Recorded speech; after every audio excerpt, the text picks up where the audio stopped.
नमस्कार साथियों, आज की इस क्लास में हम लोग जो है जीके जीएस का जो है प्रैक्टिस सेट नंबर जो है 16 को पढ़ने वाले हैं। तो चलिए करते हैं क्लास की शुरुआत। आज की इस क्लास का पहला प्रश्न है, मार्गी विजय कुमार का संबंध जो है किस नृत्य से है? तो इनका संबंध है कथकली नृत्य से। कथकली जो है किस राज्य का शास्त्रीय नृत्य है? तो ये जो है केरल राज्य का शास्त्रीय नृत्य है। शास्त्रीय नृत्यों की संख्या कितनी है? 8 है। अगला दूसरा प्रश्न है, पन्नालाल घोष इनका संबंध जो है किस वाद्य यंत्र से है? तो ये बांसुरी से इनका संबंध है। इसी प्रकार हरिप्रसाद चौरसिया भी जो है बांसुरी से ही संबंधित हैं। अगला तीसरा प्रश्न है, बैरामुडी उत्सव ये जो है किस राज्य में मनाया जाता है? तो देखिए बैरामुडी उत्सव मनाते हैं कर्नाटक राज्य के द्वारा। नेक्स्ट इसके बाद अगला चौथा प्रश्न है, 1969 में लोकसभा में प्रथम विपक्ष नेता कौन बने थे? तो देखिए जो लोकसभा है संसद का निम्न सदन, उसके अंदर 1969 में लोकसभा के प्रथम विपक्ष के नेता थे राम सुभग सिंह। इनका नाम आपको याद रखना है।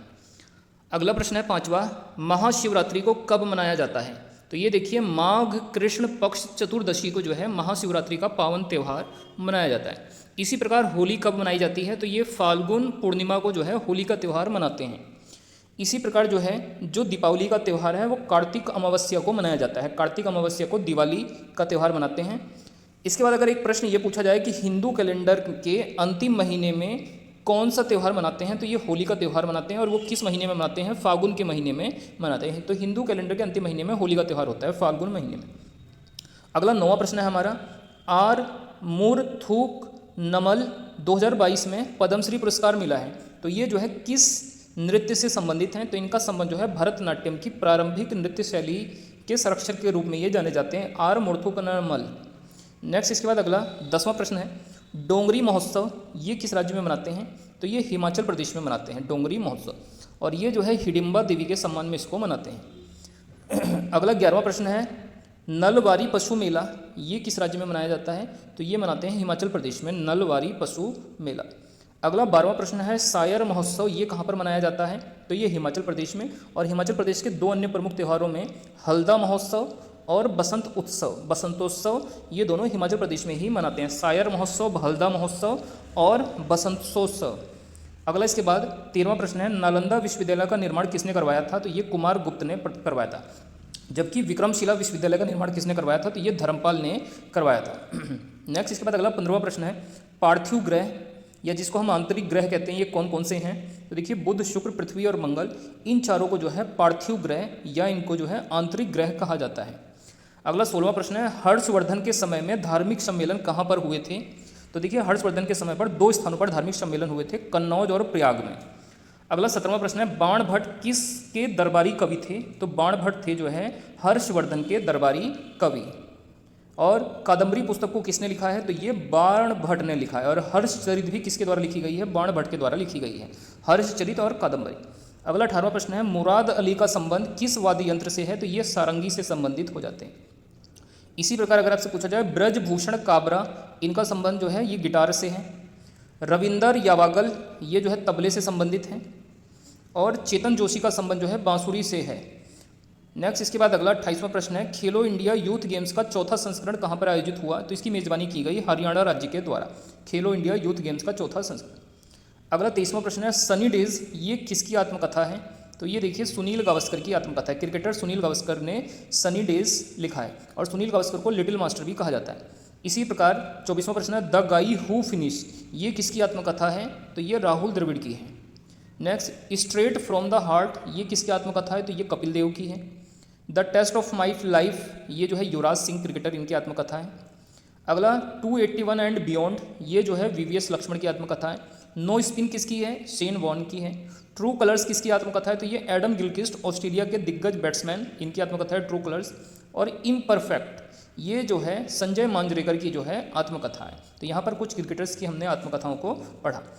अगला 31वां प्रश्न है, राजीव गांधी खेल रत्न का नाम बदलकर मेजर ध्यानचंद खेल रत्न पुरस्कार कब किया गया था? तो ये किया गया था 2021 में। नेक्स्ट इसके बाद कर्णम मल्लेश्वरी को राजीव गांधी खेल रत्न कब मिला था? 1994 में। कर्णम मल्लेश्वरी जिनका संबंध भारोत्तोलन से है, इनको 1994 में जो है भारत रत्न राजीव गांधी खेल रत्न पुरस्कार दिया गया था। इसी प्रकार सचिन तेंदुलकर को कब मिला था? 1997 में राजीव गांधी खेल रत्न या मेजर ध्यानचंद पुरस्कार। पहला हॉकी का खिलाड़ी जिसको ये पुरस्कार मिला है उसका नाम जो है धनराज पिल्लई है। इनको 1999 में ये पुरस्कार मिला था। और पहली महिला हॉकी खिलाड़ी जिसको ये पुरस्कार मिला है रानी रामपाल है। नेक्स्ट इसके बाद अगला 35वां प्रश्न है, कबड्डी मैच की देखरेख में कितने अधिकारी होते हैं? तो इसमें जो है 6 अधिकारी होते हैं, जैसे रेफरी हो गया, इस टाइप से आपके जो है 6 अधिकारी देखने के लिए मिलते हैं कबड्डी मैच की देखरेख में। नेक्स्ट, कबड्डी के खेल में एक बोनस लाइन होती है, इसको भी आपको याद रखना है, जो लगभग 1.75 मीटर जो है चौड़ी होती है, बोनस लाइन की जो चौड़ाई होती है। और हाँ देखिए यहाँ पे लिखा भी गया है, बोनस लाइन की चौड़ाई 1.75 मीटर होती है। और यहाँ का जो कबड्डी का खेल का मैदान होता है ये 13x10 का होता है, 13x10 मीटर। इसके अलावा कबड्डी के खेल में जो है 20-20 मिनट के 2 हाफ होते हैं, जिसमें बीच में 5 मिनट का ब्रेक होता है। और महिलाओं के लिए जो है 15-15 मिनट के 2 हाफ होते हैं, 5 मिनट का बीच में ब्रेक होता है फीमेल के लिए, मेल के लिए 20-20 मिनट के। अगला प्रश्न है 36वां, बिरसा मुंडा हॉकी स्टेडियम कहाँ पर है? तो ये जो है उड़ीसा राज्य के अंदर है बिरसा मुंडा। नेक्स्ट इसके बाद अगला 37वां प्रश्न है, सर्वोच्च न्यायालय के न्यायाधीशों की संख्या को बढ़ाने की शक्ति किसके पास है? तो ये जो है संसद के पास है, पार्लियामेंट के पास है सर्वोच्च न्यायालय के न्यायाधीशों की बढ़ाने की शक्ति।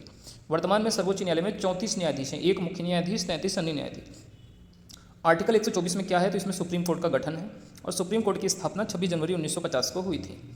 अनुच्छेद 143 में क्या है? तो इसमें सर्वोच्च न्यायालय से परामर्श लेने की राष्ट्रपति की शक्ति, ये आर्टिकल नंबर 143 में है। अगला 40वां प्रश्न है, भारतीय न्यायपालिका की संरचना किस प्रकार की है? तो ये जो है त्रिस्तरीय है, 3 स्तर है, जिसमें सर्वोच्च न्यायालय, उच्च न्यायालय और जिला न्यायालय जो है इसमें होते हैं। नेक्स्ट इसके बाद बात करते हैं अगले प्रश्न की, अनुच्छेद 127 का संबंध किससे है? तो ये जो है एडहोक जजेस की नियुक्ति से जो है संबंधित है, तदर्थ न्यायाधीशों की नियुक्ति से जो है अनुच्छेद 127 संबंधित है। अगला इसके बाद प्रश्न है, दिन व रात होने का कारण क्या है? तो जो देखिए, जो पृथ्वी का घूर्णन है, अपने ही अक्ष पर पृथ्वी जो पश्चिम से पूर्व दिशा में घूमती है, उसी के कारण दिन और रात होते हैं। सभी ग्रह जो है पश्चिम से पूरब घूमते हैं, सिर्फ 2 ग्रह ऐसे हैं जो है पूरब से पश्चिम घूमते हैं, वो है वीनस और यूरेनस, मतलब शुक्र और अरुण ग्रह ये पूरब से पश्चिम घूमते हैं। अगला प्रश्न है, ऋतु परिवर्तन का कारण क्या होता है? तो पृथ्वी का परिक्रमण, जो पृथ्वी सूर्य की परिक्रमा करता है उसी के कारण ऋतु परिवर्तन होता है। अगला चौथा प्रश्न है, पृथ्वी की सूर्य से दूरी कितनी है? तो ये 149.6 मिलियन वर्ष है। अगला 5वां प्रश्न है, किस तिथि को सूर्य की किरणें विषुवत रेखा पर सीधी पड़ती हैं? तो राइट आंसर है 21 मार्च और 23 सितंबर को सूर्य की किरणें विषुवत रेखा पर सीधी पड़ती हैं। सूर्य का प्रकाश पृथ्वी तक कितने समय में आता है? 8 मिनट 16 सेकंड में। नेक्स्ट, क्षेत्रीय ग्रामीण बैंक की स्थापना कब हुई थी? रीजनल रूरल बैंक की, RRB की 1975 में हुई थी, जबकि नाबार्ड बैंक की स्थापना कब हुई थी? आपको याद रखना है 1982 में। अगला प्रश्न है, NEFT का फुल फॉर्म क्या होता है? National electronic fund transfer. Next, क्षेत्रीय ग्रामीण बैंक की स्थापना ये हमने आपको बता दिया है, 1975 में हुआ था। भारत में स्थापित पहला बैंक कौन सा था? बैंक ऑफ हिंदुस्तान, जिसकी स्थापना कब हुई थी? 1770 में। अगला 10वां प्रश्न है, 14 बैंकों का राष्ट्रीयकरण कब हुआ था? 1969 में हुआ था, सबसे पहले 14 बैंकों को राष्ट्रीयकृत किया गया था। इसके बाद 6 बैंकों का राष्ट्रीयकरण कब हुआ था? 1980 में। वर्तमान में हमारे राष्ट्रीयकृत बैंकों की संख्या 12 है। इसके बाद अगला प्रश्न है, ओजोन अणु का आणविक द्रव्यमान कितना होता है? तो ये देखिए 48 होता है। ओजोन का फॉर्मूला O3 होता है, तो इसलिए 16×3=48 इसका जो है आणविक द्रव्यमान होता है। बेकिंग सोडा, इसका फॉर्मूला NaHCO3 होता है, और ये जो है सोडियम हाइड्रोजन कार्बोनेट होता है। इसके बाद अगला है, यूरिया में कौन कौन से घटक होते हैं? तो नाइट्रोजन, ऑक्सीजन, हाइड्रोजन और कार्बन। इसका फॉर्मूला क्या होता है यूरिया का? NH2CONH2, ये इसका जो है केमिकल फॉर्मूला होता है।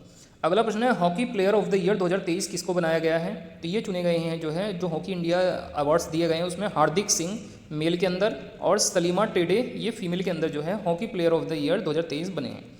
और अंतिम प्रश्न आज की इस क्लास का, परमवीर चक्र उद्यान का उद्घाटन कहाँ पर हुआ है? तो ये उद्घाटन हुआ है तमिलनाडु में, परमवीर चक्र उद्यान का। तो दोस्तों ये हमारी आज की इंपॉर्टेंट क्लास थी। आप लोगों की क्लास कैसी लगी है कमेंट करके जरूर बताइए। बाकी वीडियो अच्छी लगी हो तो वीडियो को लाइक कीजिए, शेयर कीजिए, और चैनल पर नए हैं तो चैनल को सब्सक्राइब कीजिए।